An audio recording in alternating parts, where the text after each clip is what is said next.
على رسوله الكريم أما بعد أعوذ بالله من الشيطان الرجيم بسم الله الرحمن الرحيم ليس البر أن تولوا وجوهكم قبل المشرق والمغرب ولكن البر من آمن بالله واليوم الآخر والملائكة والكتاب والنبيين وآتى المال على حبه ذوي القربى واليتامى والمساكين وابن السبيل والسائلين وفي الرقاب صدق الله العظيم اللهم صل وسلم وبارك على سيدنا ومولانا محمد وعلى آله وأصحابه وأزواجه وذرياته وأهل بيته أجمعين۔ تمام دیکھنے والے سننے والے بہن بھائیوں کو دل کی گہرائیوں سے السلام علیکم ورحمۃ اللہ وبرکاتہ۔ میں آپ کی دعاؤں کا طلبگار اور آپ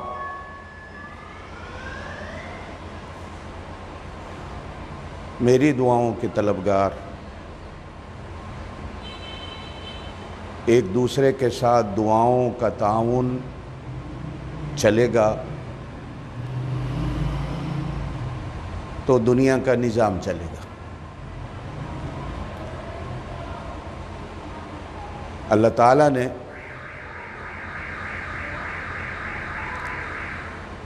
اینٹ کو جوڑنے کے لیے انسان کی عقل میں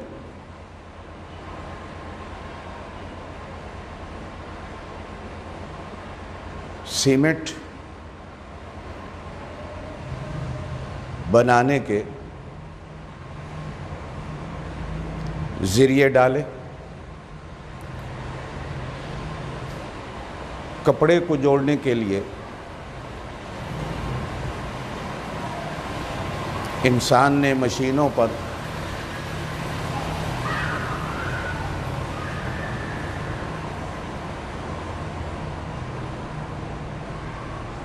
دھاگے کو بنایا،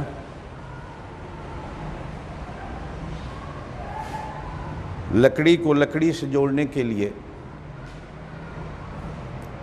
انسانی ذہن نے مشینری پر کیل اور دیگر کئی قسم کی چیزیں بنائیں کہ جن سے لکڑی لکڑی سے جڑ جائے۔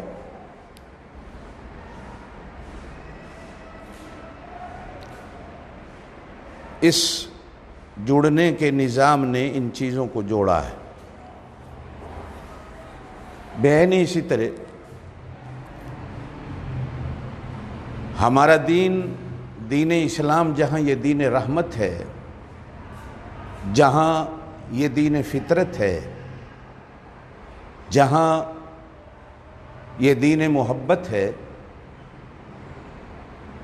جہاں یہ دین حقیقت ہے، وہیں یہ دین فیملی، خاندان اور تعلقات کو جوڑنے کا نام ہے۔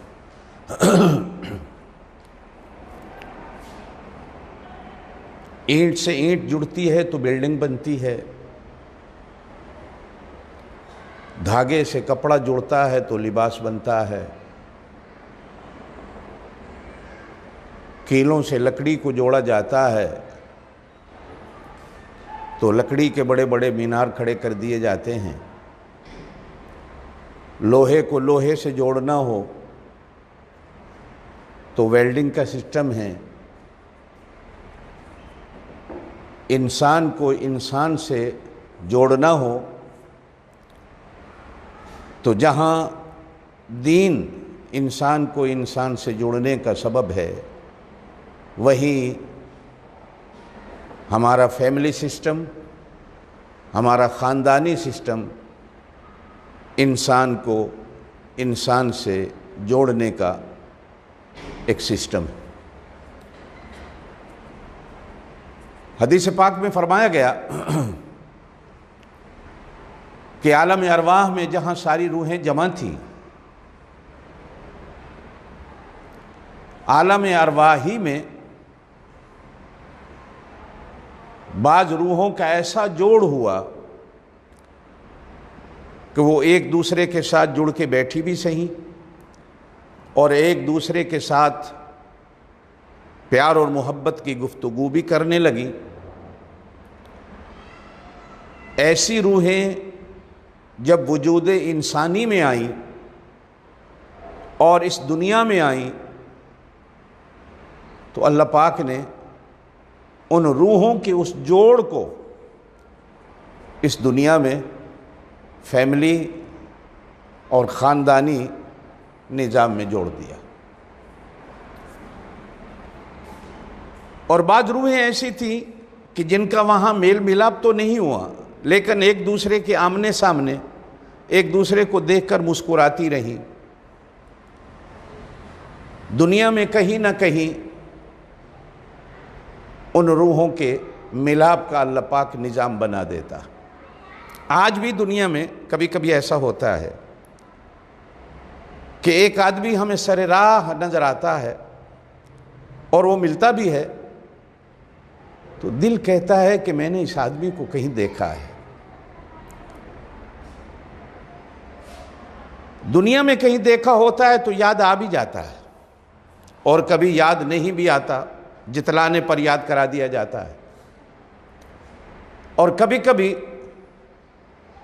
یاد کچھ نہیں آتا لیکن دل گواہی دے رہا ہوتا کہ نہیں، ایک کشش پیدا ہوتی ہے۔ کشش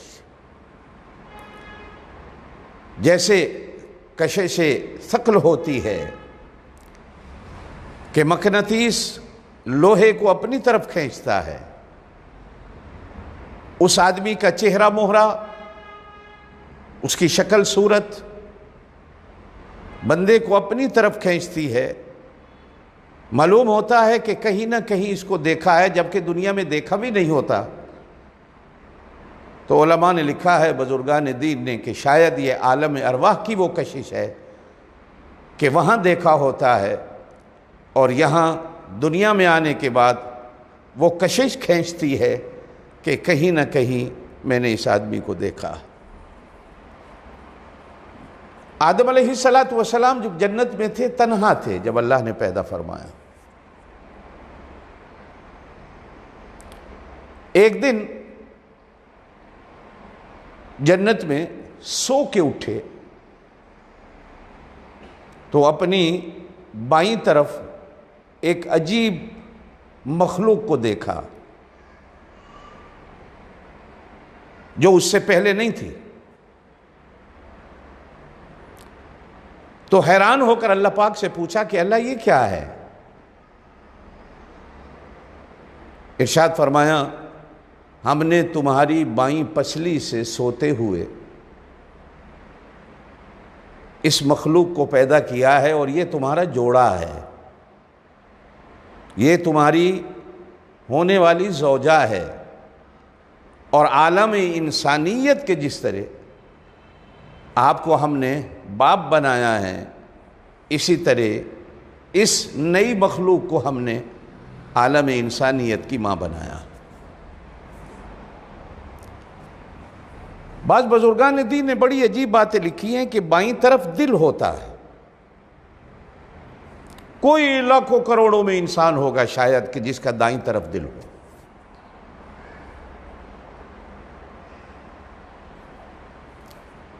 بائیں طرف کی پسلی سے پیدا کر کے گویا کہ ایک رشتے کی ایسی بنیاد ڈالی گئی کہ جس کا تعلق دل سے ہے، اور قلبی رجحان اس کی ابتدا کی گئی، جس کو اللہ پاک نے قرآن پاک میں بھی ارشاد فرمایا، وَمِنْ آيَاتِهِ أَنْ خَلَقَ لَكُم مِّنْ أَزْوَاجِكُمْ وَجَعَلَ بَيْنَكُمْ مَوَدَّةً وَرَحْمَةً، کہ ہم نے رحمت اور مودت دونوں کے لیے،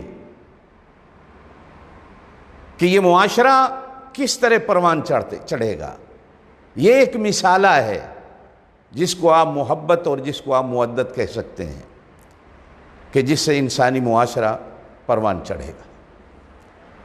اور جب تک انسانی معاشرے کے اندر مودت اور محبت نہ ہو یہ پروان نہیں چڑھتا۔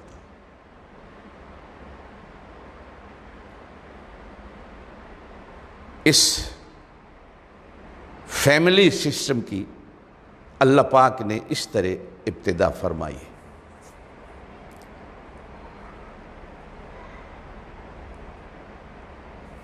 ہماری شریعت میں دو جملے بولے جاتے ہیں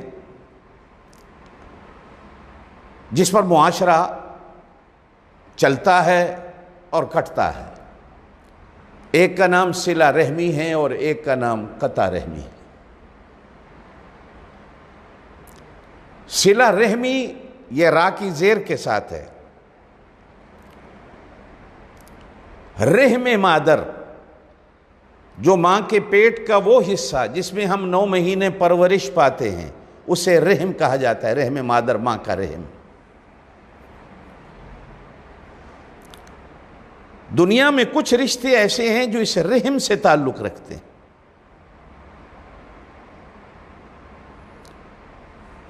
اور اگر رحم کے رشتوں کو جوڑ کر اور بنا کر رکھا جاتا ہے تو اس پر جناب نبی کریم علیہ الصلوۃ والسلام نے جنت کی خوشخبری دی ہے، اور اگر رحم کے رشتوں کو قطع کیا جاتا ہے، کاٹا جاتا ہے، توڑا جاتا ہے تو جناب نبی کریم علیہ الصلوۃ والسلام نے قطع رحمی کرنے والے کو جہنم کی خبر دی۔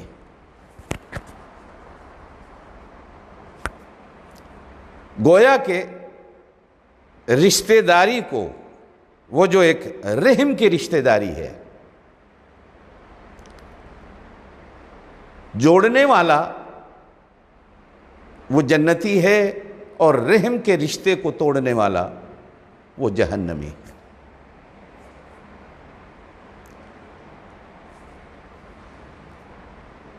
میری بہنوں، میرے بھائیوں، جناب نبی کریم علیہ الصلوۃ والسلام کی ایک حدیث پاک ہے کہ جب اللہ پاک ہر چیز کو بنا کر فارغ ہوئے تو اللہ پاک نے رشتہ داری کو وجود بخشا، اور وہ ایک وجودی چیز کی صورت میں اللہ کے عرش کے پائے کو پکڑ کر کھڑی ہو گئی۔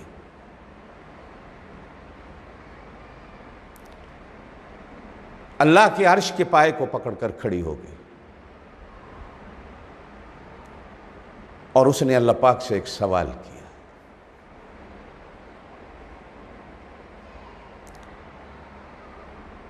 عرض کیا، یا اللہ، میں رشتہ داری ہوں،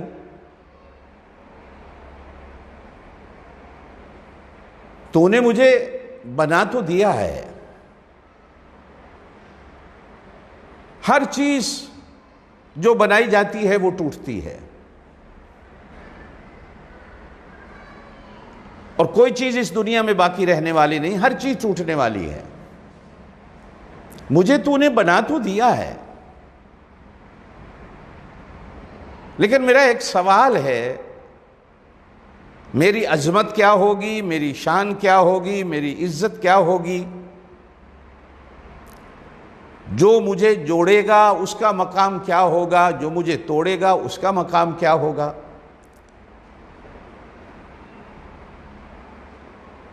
اللہ پاک کی طرف سے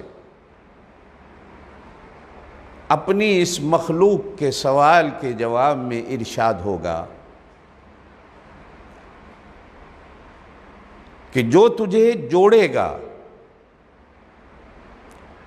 اس کے ساتھ میں اپنا رشتہ جوڑوں گا، اور جو تجھے توڑے گا میں اس کے ساتھ اپنا رشتہ توڑوں گا۔ بچوں والی زبان میں کہیں کہ جو تجھے توڑے گا اس کے ساتھ میری کٹی ہو جائے گی، اور جو تجھے جوڑے گا اس کے ساتھ میرا تعلق اور میری محبت اور میری دوستی ہو جائے گی۔ کیوں؟ کہ انسانی معاشرے کو اسی چیز پر پروان چڑھانا. اس کے بغیر انسانی معاشرہ آگے نہیں بڑھتا. یہ جو ہر شریعت میں نکاح رکھا گیا اور نکاح سے پیدا ہونے والی اولاد کو حلال کی اولاد کہا گیا اور اس اولاد کو عزت کی نگاہ سے دیکھا گیا، اور بغیر نکاح کے پیدا ہونے والی اولاد کو حرام کی اولاد کہا گیا اور اس اولاد کو اچھی نظر سے نہیں دیکھا گیا. یہ ہر شریعت میں نکاح رہا اور ہر شریعت میں زنا گناہ رہا ہے. کسی بھی شریعت نے زنا کی اجازت نہیں دی، ہر شریعت نے نکاح کا حکم دیا. اور غالباً 1,24,000 یا 40,000 انبیاء کرام میں سے ایک دو نبیوں کے سوا ہر نبی کی شادی ہوئی، ہر نبی کو اللہ نے اولاد دی، ہر نبی نے نکاح کیے. کیوں؟ کہ انسانی معاشرے کی فلاح اور کامیابی اور عزت نکاح میں رکھی گئی.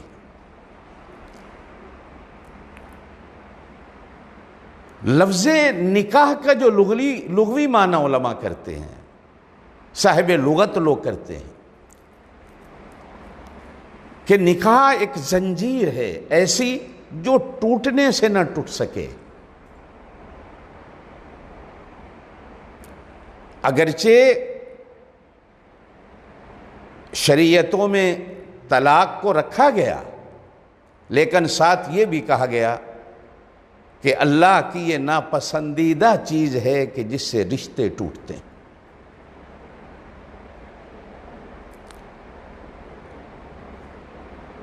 پرانے وقتوں میں، آج سے 40-50 سال پہلے، جس خاندان میں طلاق ہو جاتی تھی، مدتوں تک وہ خاندان گھر سے باہر نہیں نکلتا تھا، شرم کے مارے کہ کس کو کیا منہ دکھائیں گے کہ ہمارے گھر میں طلاق ہوگی. یہ ایسا بندھن تھا، ایسی زنجیر تھی یہ.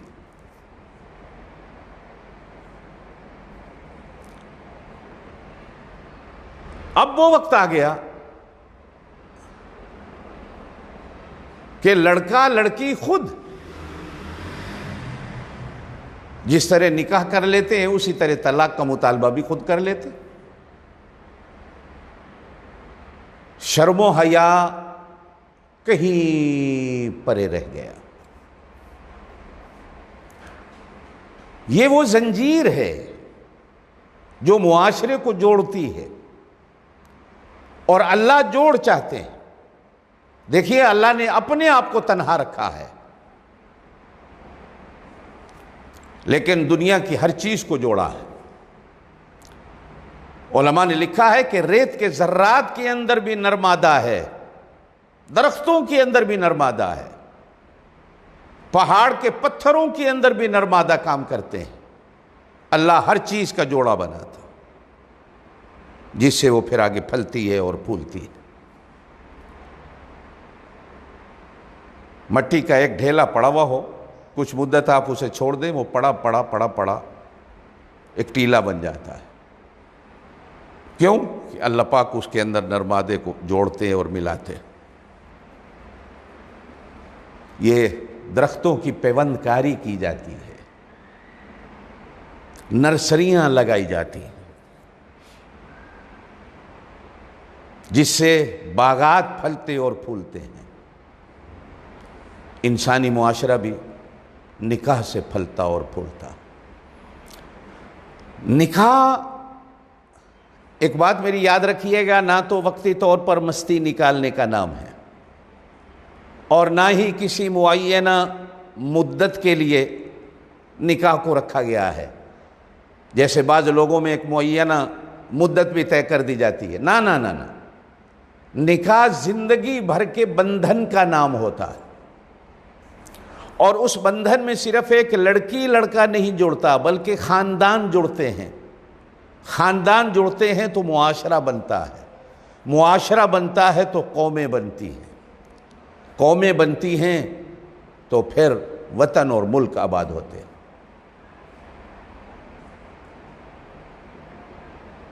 یہ دو قومی نظریہ کبھی اسی پر غور کر لیں۔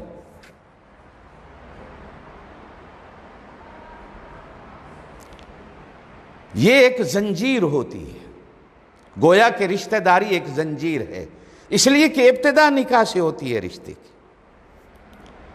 اور دنیا میں سب سے پہلا رشتہ میاں بیوی کا بنا۔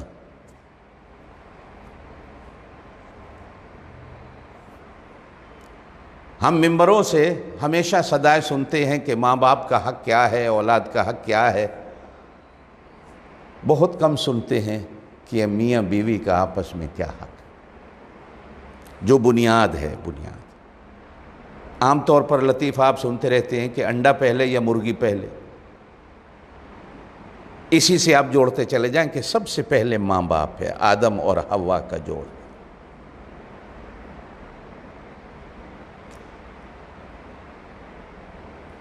اہل لغت نے دوسرا معنی کیا ہے کہ ٹہنی کے اندر گھس جائے، ایسے۔ دنیا میں بعض سڑکیں ایسی ہیں، روڈ ایسے ہیں کہ دونوں طرف درخت ہوتے ہیں، وہ درخت پھلتے پھلتے بڑھتے بڑھتے ایک دوسرے کے اندر ان کی ٹہنیاں گھس جاتی ہیں۔ اس سڑک سے بس کا گزرنا اور ٹرک کا گزرنا بھی مشکل ہوتا ہے، اور اگر کوئی آدمی اس کی چھت پر بیٹھا ہو تو میرا خیال ہے اس کے سر کے بال بھی اتر جائیں گے، ٹہنیاں اسے کھا جاتی ہیں۔ نکاح جس طرح ٹہنی کے اندر گھسی ہوئی ہوتی ہے، راستہ نہیں دیتی کسی کو گزرنے کا، نکاح اس چیز کا نام ہے کہ یہ رشتہ ایسا ہے کہ جو کسی کو اپنے اندر آنے کا راستہ نہ دے۔ یہی وجہ ہے کہ جناب نبی کریم علیہ الصلوۃ والسلام نے ارشاد فرمایا، بے شک ہمارے یہاں ہم بڑے بڑے گناہ گناتے ہیں لوگوں کو، لیکن یہ بڑا گناہ شاید کبھی ممبر سے ہم سنیں کہ میاں بیوی کے اندر تفریق کرانا اور کرنے والا یہ سب سے بڑا گناہ گار ہے، سب سے بڑا دنیا کا گناہ گار۔ میری وہ بہنیں، میرے وہ بھائی، میری وہ بیٹیاں جو دوسروں کے گھروں کو برباد کرنے میں لگی ہوئی ہیں، نکاحوں اور رشتوں کو توڑانے میں لگی رہتی ہیں، یہ اپنی انگلیوں کا کھیل سمجھتی ہیں۔ سن لیں، یہ زنا سے بھی بڑا گناہ ہے، سود سے بھی بڑا گناہ ہے، قتل سے بھی بڑا گناہ ہے، میاں بیوی کے درمیان میں تفریق کر دینا۔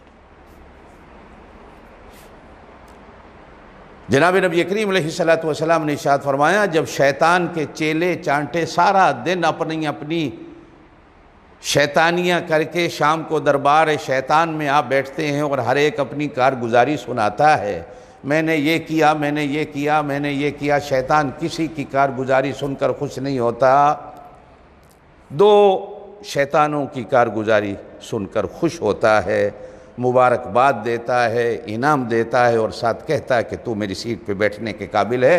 ان میں سے ایک شیطان آ کر کہتا ہے کہ آج میں نے میاں بیوی کو لڑا دیا۔ شیطان خوش ہو کر اسے انعام بھی دیتا ہے، مبارکباد بھی دیتا ہے، اور کہتا ہے کہ تو میری سیٹ پہ بیٹھنے کے قابل۔ رمضان المبارک میں ہم سنتے رہتے ہیں کہ شیطان قید ہو جاتا ہے، بے شک قید ہو جاتا ہے،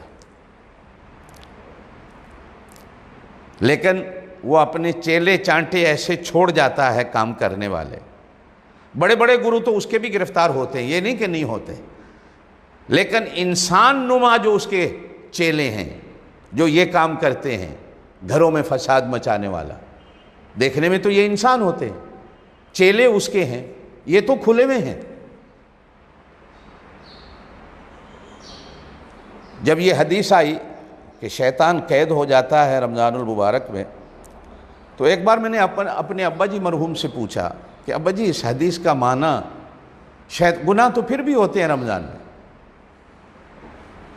تو ایک تو یہ مطلب سمجھایا جو میں نے ابھی آپ سے کہا، دوسرا فرمایا کہ کبھی خانیوال ریلوے اسٹیشن پہ چونکہ لوکو شیڈ ہے، پاکستان کا بڑا اسٹیشن ہے، ہر ریل گاڑی کا انجن تبدیل ہوتا ہے، گھنٹوں ہر ریل گاڑی یہاں رکتی ہے، پانی لیتی ہے۔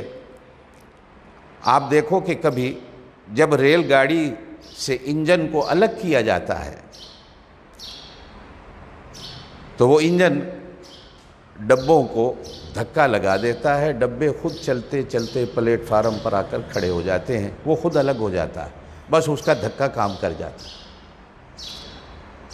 یہ بے ایمان بھی خود تو قید ہوتا ہے نا جس وقت، بس ایک ہمیں دھکا لگا دیتا ہے، بس اس کا دھکا جو ہے نا وہ مہینہ چلتا رہتا ہے۔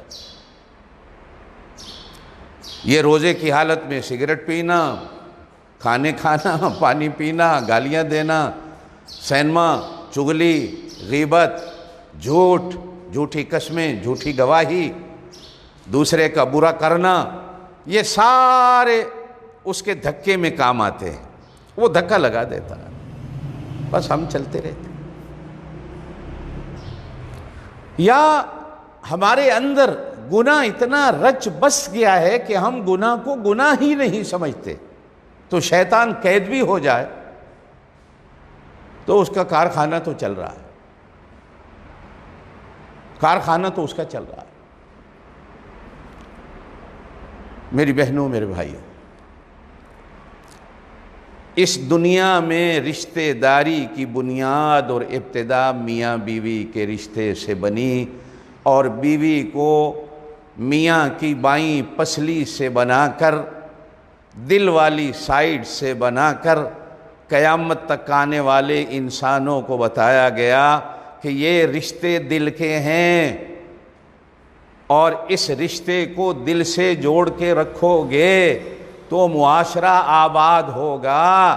اگر اس رشتے کو دماغ کی کسوٹی پہ پرکھتے رہو گے، ہاتھوں اور پیروں کی کسوٹی پہ پرکھتے رہو گے، گھر کے معاملات پر پرکھتے رہو گے، تو یہ رشتہ کبھی نہیں چل سکتا۔ اس رشتے کی بنیاد دل ہے، دل والی طرف ہے، دل والی سائیڈ ہے کہ یہ رشتہ دل کا ہے۔ اور یہ آپ اور میں سارے سنتے رہتے ہیں کہ دل تو اللہ کا گھر ہے، تنہائی اس نے اپنے لیے ضروری قرار دی ہے، وہ اکیلا ہے۔ انسان کے لیے تنہائی کو اس نے پسند نہیں کیا۔ لوگ کہتے ہیں نکاح سنت ہے، میں کہتا ہوں نکاح واجب ہے، سارے نبیوں کی سنت ہے، اور جب اجماع ہو نبیوں کی سنت کا تو وہ چیز واجب ہو جاتی ہے۔ اکیلا کھڑا ہوا درخت بھی دیکھنے والے کو اچھا نہیں لگتا، اکیلا رہنے والا انسان بھی معاشرے میں اچھا نہیں سمجھا۔ دیکھیں، جب میاں بیوی ہوتے ہیں نا تو محلے میں، گاؤں میں اکیلے والے آدمی سے زیادہ ان کی عزت ہوتی ہے۔ مکان بھی ان کو جلدی کرائے پہ ملتا ہے، مزدوری اور نوکری بھی شادی شدہ آدمی کو پہلے ملتی ہے کہ یہ ذمہ دار ہے، ذمہ داری آتی ہے بندے میں۔ نکاح میں جو شرائط ہیں ان میں سے ایک شرط مہر بھی رکھا گیا ہے۔ یہ کیوں ہے؟ یہ اس پیار کے رشتے کی بنیاد ہوتا ہے، اور مہر وہی ہے جو معجل ہو، فوری طور پہ ادا کر دیا جائے۔ شریعت تو یہاں تک کہتی ہے کہ بیوی کو ہاتھ لگانے سے پہلے ہی اس کا مہر اس کے حوالے کر دو اور اس کی ہتھیلی پہ رکھو۔ کہیں ماں باپ ذمہ دار بن جاتے ہیں، کہیں رشتہ دار، نہ، یہ شوہر ذمہ دار ہے، یہ اس نے دینا ہے۔ گویا کہ وہ ہتھیلی پہ پہلے دن مہر کی رقم رکھ کر بیوی کو یوں کہتا ہے کہ تیرا نان و نفقہ، تیری ہر جائز ضرورت کو پورا کرنا یہ میری ذمہ داری ہے، یہ پیشگی حوالے کرتا ہوں، اسی طرح جب بھی کما کے لاؤں گا تیرا حق تیری ہتھیلی پہ رکھوں۔ یہ ماں باپ بھی سن لیں، یہ ماں باپ بھی سن لیں لڑکے کے۔ جناب نبی کریم علیہ السلام نے اپنی بیٹیوں کی شادی کے وقت بھی حق مہر کا مطالبہ پہلے رکھا ہے، اور اپنی شادیوں کا حق مہر بھی جناب نبی کریم علیہ السلام نے فوری طور پہ ادا کیا۔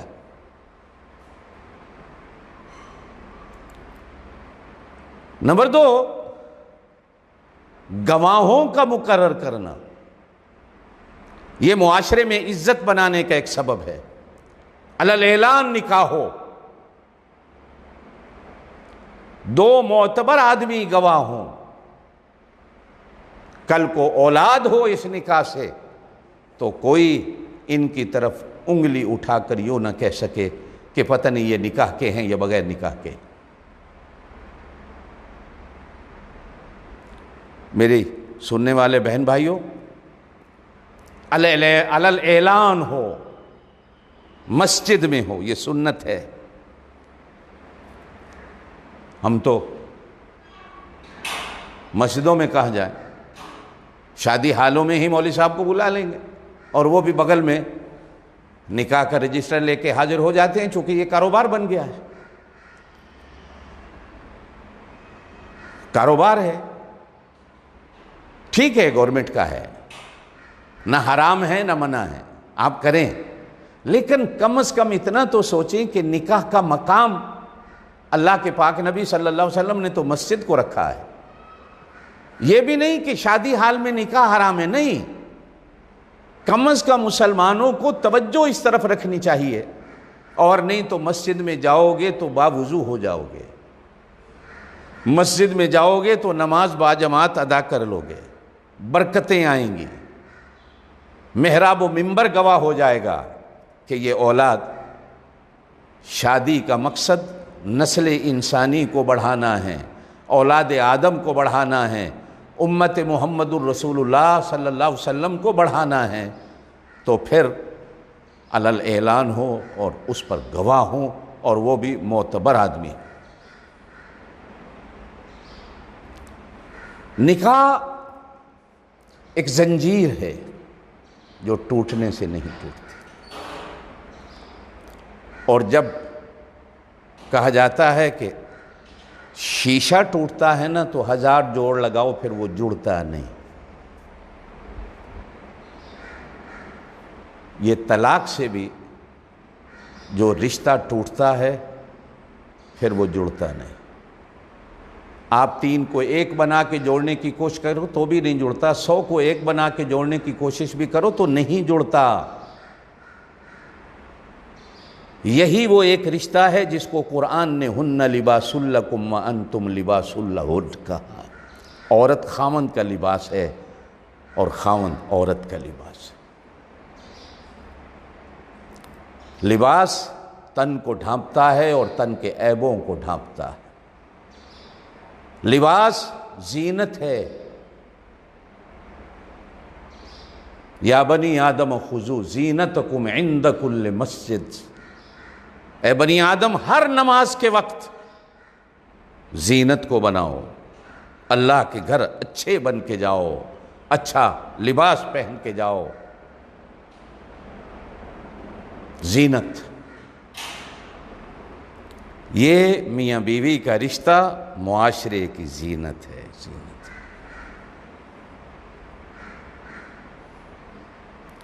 نمبر 2، یہ ان ٹہنیوں کی طرح ہیں جو ایک دوسرے کے اندر گھس جاتی ہیں، ٹوٹتی نہیں، دوسرے کو توڑ دیتی ہیں، خود نہیں ٹوٹتی۔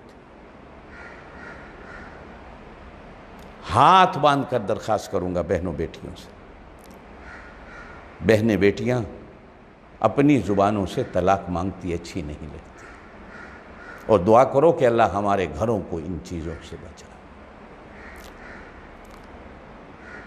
یہ معاشرے کو بربادی کی طرف لے جاتی۔ آئیے میں اپنی بات کی طرف آتا ہوں۔ میاں بیوی کا رشتہ ایک دل کا رشتہ ہے، پیار کا رشتہ ہے، محبت کا رشتہ ہے، یہ نفرتوں کا رشتہ نہیں ہے۔ آپ بیوی کا لباس ہو، بیوی آپ کا لباس۔ لباس کیا ہے؟ وہ آپ کے عیبوں کو ڈھانپے اور آپ اس کے عیبوں کو ڈھانپے۔ وہ آپ کی بات اپنے گھر میں جا کر نہ کرے اور آپ اس کی بات اپنے گھر میں بیٹھ کر نہ کرے۔ کمزوریاں ہر کسی کے اندر ہوتی ہیں۔ حضرت تھانوی رحمۃ اللہ علیہ نے ایک آدمی کا واقعہ لکھا ہے، گھر آیا، بھوک لگی ہوئی تھی، بیوی نے سالن دیا، اتفاقاً نمک مرچ بہت زیادہ تھی، چھپ کر کے کھا گیا۔ تھوڑے دنوں کے بعد وہ فوت ہو گیا۔ اللہ کے دربار میں پہنچا تو اللہ نے کہا، اس دن نمک مرچ زیادہ تھا تو چپ ہو گیا، اور تو نے بیوی کو کچھ نہیں کہا اور معاف کر دیا۔ تیری زندگی بھی بڑے مرچ مسالے تھے جو تو ہمارے سامنے آیا ہے، تو نے اللہ کی اس بندی پہ رحم کیا، آج ہم تجھ پہ رحم کر دیتے۔ جاؤ جنت کی سیڑھیاں چڑھ جاؤ۔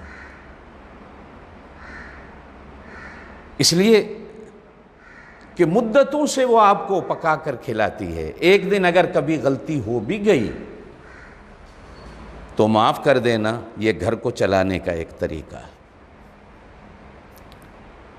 جہاں نان و نفقہ آپ کی ذمہ داری ہے اس کو دینا، وہی اس کی ذمہ داری بھی ہے کہ وہ خاوند کے دیے ہوئے نان و نفقہ کو ناجائز استعمال نہ کرے۔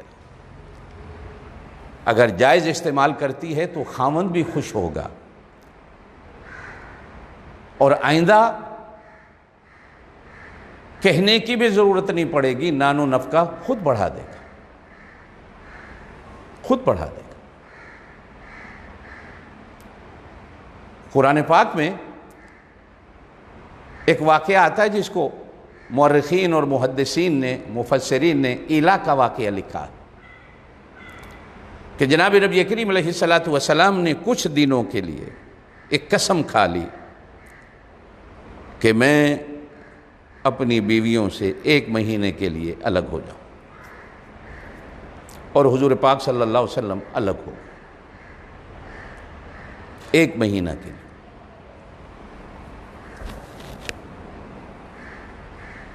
بات کیا بنی کہ نبی کریم علیہ السلام کی گھر والیوں نے مدینے کے حالات کو دیکھتے ہوئے کہ جب غزوات سے مال غنیمت آنا شروع ہو گیا، فراوانی شروع ہو گئی، تو ازواج مطہرات نے جناب نبی کریم علیہ السلام سے گھر کا خرچہ بڑھانے کا مطالبہ کیا۔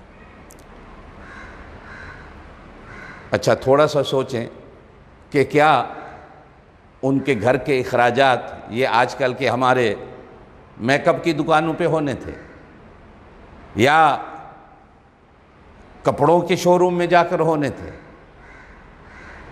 نہیں، وہ چیز تو تھی ہی نہیں، اور تمام کی تمام اچھے خاصے مالدار گھرانوں کی دل کے ٹکڑے تھی سب، الا ماشاءاللہ حضرت ختیجہ سے بڑا مالدار مکے میں کوئی نہیں تھا۔ صدیق اکبر رضی اللہ تعالیٰ نے اپنے وقت کے تاجر تھے۔ ابو سفیان مکے کا سردار تھا جس کی بیٹی حضور پاک صلی اللہ علیہ وسلم کے گھر میں تھی۔ حضرت صفیہ کا باپ یہودی قبیلے کا سردار تھا۔ کوئی کمزور گھر سے تعلق نہیں رکھتی تھی، سرداران کی بیٹیاں تھیں۔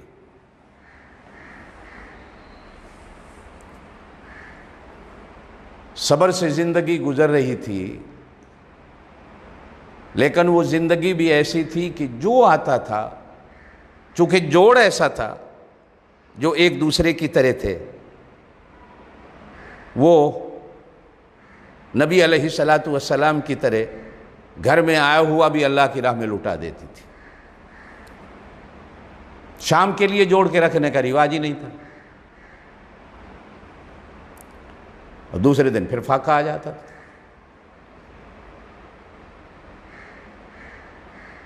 تمام صابرات اور شاکرات تھی، لیکن جب دیکھا کہ لوگوں کے گھروں میں آ رہا ہے، ہمارے گھروں میں بھی اتنا ہے کہ ہماری سخاوت اور بڑھ جائے، نیت یہ تھی۔ یہ نہیں کہ انہوں نے دکانوں پہ جانا تھا یا مارکیٹیں جانا تھا، شاپنگ کرنے جانا تھا، یہ لینا تھا یا وہ لینا، نہ یہ تو ان کے ذہنوں اور دماغوں میں بھی چیز نہیں تھی۔ کبھی آپ ان کے حجرات کی زندگی پڑھیں تو آپ کو پتہ چلے کہ ان کے گھروں میں تھا کیا۔ بس ایک شوق تھا کہ اللہ کی راہ میں لوٹایا جائے، اور شریعت کہتی ہے کہ حسب استطاعت اللہ کی راہ میں دینا ہے، یہ نہیں کہ سارا کچھ اٹھا کے دے دینا ہے، لیکن وہ سارا کچھ دے دینے والی تھی۔ نبی کریم علیہ الصلوۃ والسلام کو ان کا یہ مطالبہ اچھا نہیں لگا۔ ان کو ایک تنبیہ کرنے کے لیے، سکھانے کے لیے، تربیت کے لیے سوچ لیا کہ ان سے 1 مہینہ الگ ہو جاؤ۔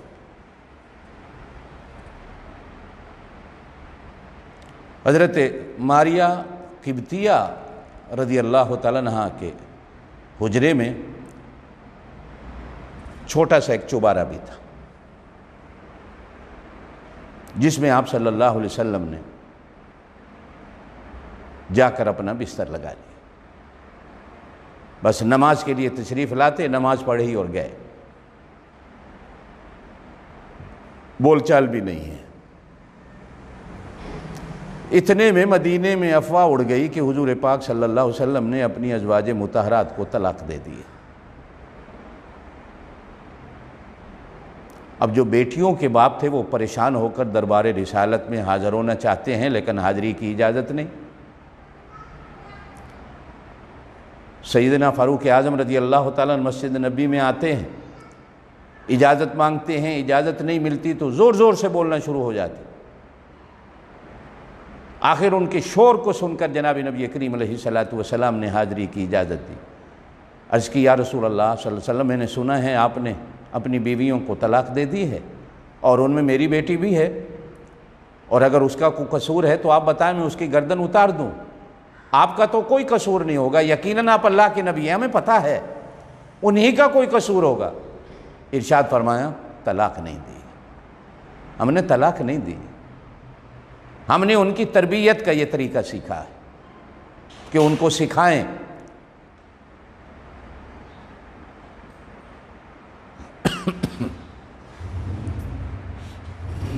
صحابہ کرام محراب نبوی میں مسجد نبوی کی دیواروں کے ساتھ سر لگا کر رونے اور چیخنے میں لگے ہوئے تھے کہ یہ کیا ہو گیا۔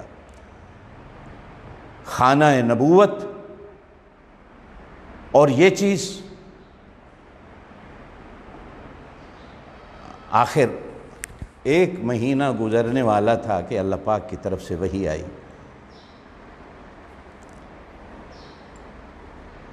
اکیسویں سپارے کی آخری آیات ہے، یا ایھا النبی قل لازواجک ان کنتن تردن الحیاۃ الدنیا وزینتہا فتعالین امتعکن واسرحکن سراحا جمیلا۔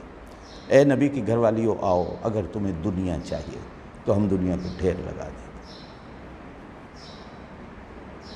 لیکن سن لو، جہاں دنیا ہوتی ہے وہاں اللہ اور اس کا رسول نہیں ہوتا۔ پھر یہ دونوں نہیں ملیں گے، نہ اللہ نہ اللہ کا رسول۔ وَإِن كُنتُنَّ تُرِدْنَ اللَّهَ وَرَسُولَهُ وَالدَّارَ الْآخِرَةَ فَإِنَّ اللَّهَ أَعَدَّ لِلْمُحْسِنَاتِ مِنْكُنَّ أَجْرًا عَظِيمًا۔ اور اگر تم اللہ اور اس کے رسول کو اختیار کر لو تو پھر تمہاری دنیا آخرت ساری بن جائیں گی۔ یہ مطالبے نہیں، اس کو چھوڑنا ہوگا۔ اور نبی کریم علیہ الصلوۃ والسلام سے فرمایا گیا، خود جاؤ اور اپنی بیویوں کو سناؤ۔ کیونکہ قسم آپ نے کھائی تھی. یہ 30 دن ان سے الگ رہنے کی بات آپ نے کی تھی، انہوں نے نہیں کی تھی. اب ان کا دل رکھنا بھی آپ کی ذمہ داری ہے. تھوڑا سنیے گا، یہ بات میں بڑے لفظ عجیب بول رہا ہوں کہ ان کا دل رکھنا بھی اب آپ کی ذمہ داری ہے، اور میرا پیغام جا کر ان کو سنانا اور ان سے جواب لینا بھی آپ کی ذمہ داری. اب کہاں 1 مہینہ کی بول چال بھی نہیں ہے. اب وہی خداوندی آتی ہے تو جناب نبی کریم علیہ السلام خود چوبارے سے اتر کر نیچے تشریف لاتے، اور نیچے حالت یہ ہے کہ چوبارے کی پہلی سیڑھی پر ہی گویا کہ مہینے سے ہی وہیں بیٹھی ہوئی تھی حضرت عائشہ رضی اللہ تعالیٰ عنہ، کہ جناب نبی کریم علیہ السلام کی نگاہ نبوت سب سے پہلی سیڑھی پر ہی حضرت عائشہ پہ پڑتی. اب یہ میاں بیوی کا رشتہ آ رہا ہے.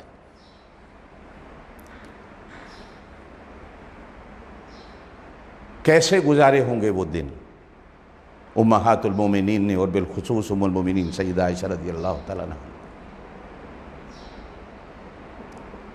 حضور پاک صلی اللہ علیہ وسلم تشریف لائے. ام المومنین سیدہ عائشہ رضی اللہ تعالیٰ عنہ نے عرض کی، یا رسول اللہ صلی اللہ علیہ وسلم، میرے ماں باپ قربان ہو جائیں، آج تو 29 دن ہوئے، آپ نے تو قسم مہینے کی کھائی تھی، ابھی تو 1 رات رہتی ہے. مسکراہٹ آئی چہرے پہ. ارشاد فرمایا کہ کبھی کبھی مہینہ 29 کا بھی اسلام میں ہوتا ہے، اور علماء نے لکھا ہے کہ اللہ پاک نے وہ مہینہ 29 ہی کا کر دیا تھا.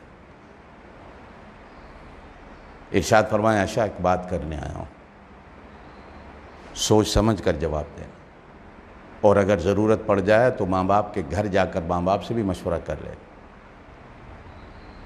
عرض کی، یا رسول اللہ صلی اللہ علیہ وسلم، ارشاد تو فرمائیں، بات کیا ہے؟ کہا کہ اللہ یوں کہتے ہیں کہ اگر تمہیں دنیا چاہیے اور یہ مطالبات چاہیے، یہ خرچے چاہیے،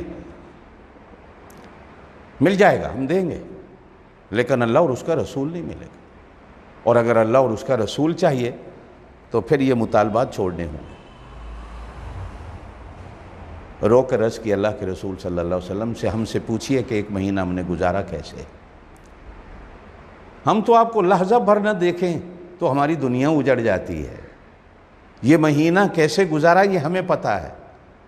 اب بھی ہم سے پوچھا جا رہا ہے کہ کیا ہم اللہ اور اس کے رسول کو اختیار کریں گے یا چھوڑیں گے. میں نے تو اللہ اور اس کے رسول کو اختیار کیا.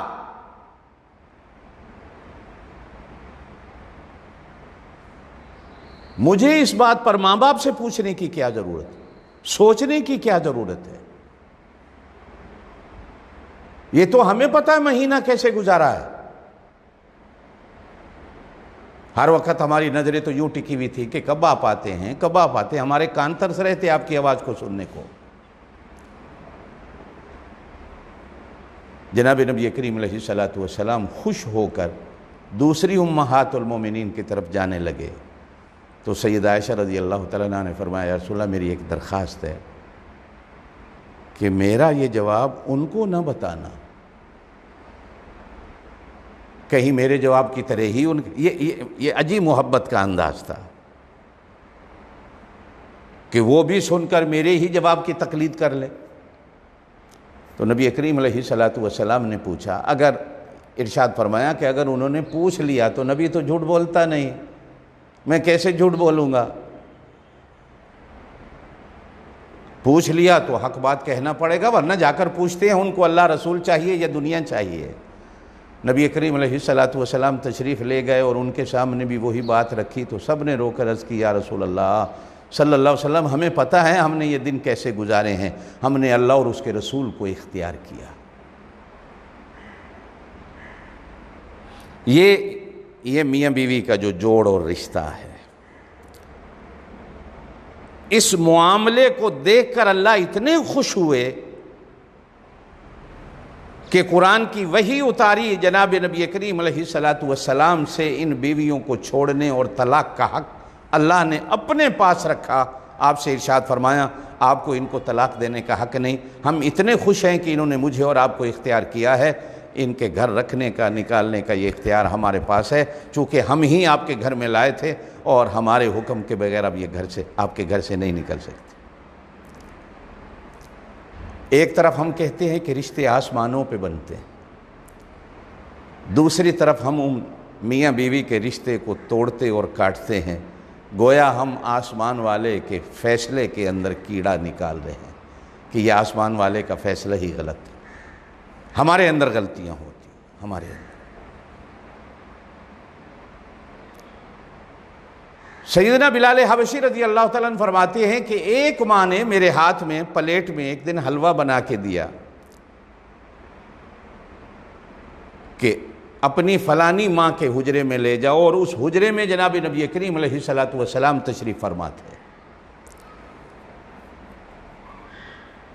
جب اس ماں کے گھر سے کھانے کی چیز آئی تو جس ماں کے حجرے میں آیا، اس ماں نے غصے میں وہ پلیٹ زمین پر دے ماری کہ حضور صلی اللہ علیہ وسلم میرے گھر میں ہیں اور اس کے حجرے سے کھانے کا سامان آئے۔ آپ صلی اللہ علیہ وسلم نے اتنا حوصلہ اور صبر دکھایا کہ وہ ٹوٹی ہوئی پتھر کی ہوگی، مٹی کی ہوگی، پلیٹ کے ٹکڑے اکٹھے کی اور ہنستے ہوئے فرمایا، بلال تیری اس ماں کو غیرت آ گئی ہے، یہ غیرت میں برداشت نہیں ہوا، اور ہنستے ہنستے خود ہی کرچیاں اور ٹکڑے اکٹھے کر کے کہا کہ بلال آج تیری ماں کو غیرت آئی گئی ہے۔ حوصلہ اور صبر دکھایا۔ یہ تو ان گھروں میں چیزیں ہوتی تھی نا جن گھروں میں بیویاں ہوتی تھیں۔ اب تو ایک بیوی ہے گھر میں، پھر بھی اگر حوصلہ اور صبر نہ ہو تو بڑی عجیب بات ہے۔ نان و نفقہ، اس کا دل رکھنا، اس کی ہر جائز ضرورت کو پورا کرنا، یہ خاوند کی ذمہ داری ہے، اور اس سے ہونے والی اولاد وہ بھی خاوند کی ذمہ داری میں ہے، وہ بھی خاوند کی ذمہ داری میں ہے۔ میرے دوستو، گھر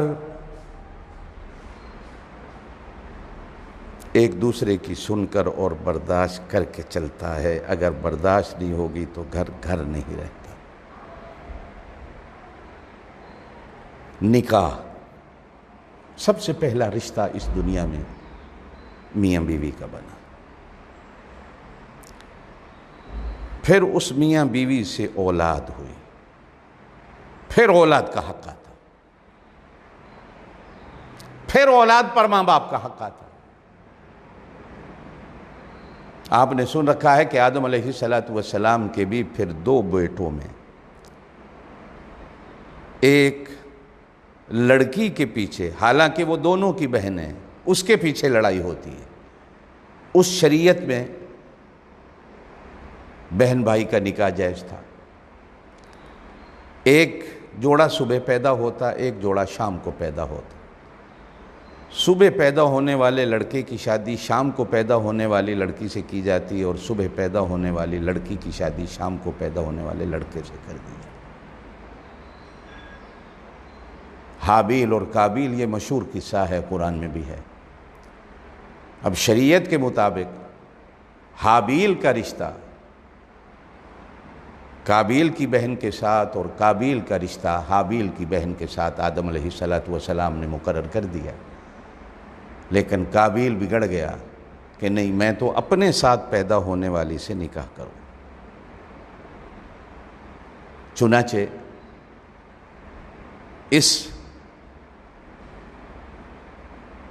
اس کو محبت کی داستان کہہ لیں، پیار و محبت کی داستان کہہ لیں، یا کاتب تقدیر کی طرف سے انسانیت کے لیے ایک درس اور سبق کی ابتدا کہہ لیں کہ اس نے اس رشتے کی خاطر اپنے بھائی کو قتل کر دیا،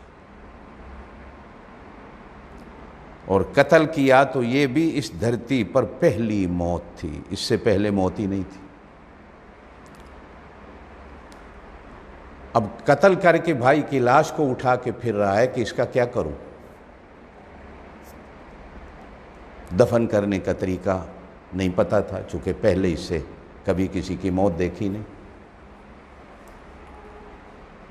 کتنے گھنٹوں اسی طرح لاش کو اٹھا کے گھوم رہا ہے پریشان، کیا کروں، اور ادھر سے ڈر بھی ہے کہ ابا کو کیا جواب دوں۔ قرآن میں ہے فَبَعَثَ اللَّهُ غُرَابًا يَبْحَثُ فِي الْأَرْضِ، اللہ نے ایک کوا بھیجا اس انسان کو سبق دینے کے لیے، اور وہ کوا ایک اپنے مرے ہوئے بھائی کوے کو اپنی چونچ میں لے کے آیا، اس کے سامنے بیٹھا، چونچ سے زمین کھودی، زمین کھود کر اپنے مرے ہوئے بھائی کو جو چونچ میں اٹھا کے لایا تھا، جہاں بھی اس کو رکھا تھا اٹھایا، اس کو اس کھودی ہوئی زمین میں ڈالا اور اوپر سے مٹی برابر کر دی اور اسے دفن کر دیا۔ اب یہ سر کو پکڑ کے بیٹھا ہے، ہائے مجھ سے تو یہ کوا بھی عقل مند نکلا، اسے بھائی کو دفن کرنے کا طریقہ آیا اور مجھے طریقہ نہیں۔ اب اس نے زمین کھودی اور کھودنے کے بعد اپنے بھائی کو دفن کیا۔ یہ وہ طریقہ ہے دفن کرنے کا جس سے بنیاد پڑی ہے دفن کرنے کی۔ یہ جلانے کا طریقہ تو ہمیں کہیں نظر ہی نہیں آیا، یہ صرف ہندوستان کی دھرتی پہ نظر آیا ہے، کسی بھی نبی کی شریعت میں نہیں تھا۔ ہر نبی کی شریعت میں دفن کرنا رہا، آج بھی یہود عیسائی آج بھی وہ دفن کرتے ہیں۔